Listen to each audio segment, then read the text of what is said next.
Heavy, বাহ, মানে এর মতো কোনো আর মানে এরই ভাগ্য, তাই না? দেখো কোনো টেনশন নেই, কোনো ইয়ে নেই, একদম পুরো সে বাঁদরের বাচ্চাগুলো যেমন সে ছোট্ট একটা জায়গার মধ্যে থাকে না, সেরকম ওরা একটা জায়গা পেয়ে গেছে। এটা দেখি তো, এটা গলে গেছে।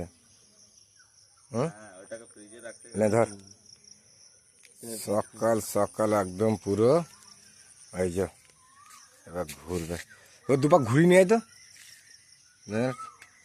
চললো ঘুরতে, সারাদিন এইভাবেই ঘুরছে। টাটা, টাটা দে, টাটা দে, বাবা বাবা, আরেকবার দে, আরেকবার দে, টাটা দে। এ বাঁদর, বাঁদর, সে বাঁদরগুলো যেরকম দেখছে না ওরকম ভাবে একদম পুরো দারুণ লাগছে। রসনে খুব ভালো লাগছে তোকে, জানিস? এই যে বসে আছিস না, যে একদম পুরো ছোট্ট একটা ছোট্ট সারা ছোট্ট বাচ্চার মতো, দেখি দেখি দে, কামড়াতে দেখি, কামড়া, কামড়া, আহ সারা আরেকবার দেখি, কামড়া, কামড়া, কামড়া, এটা কামড়া না, ওই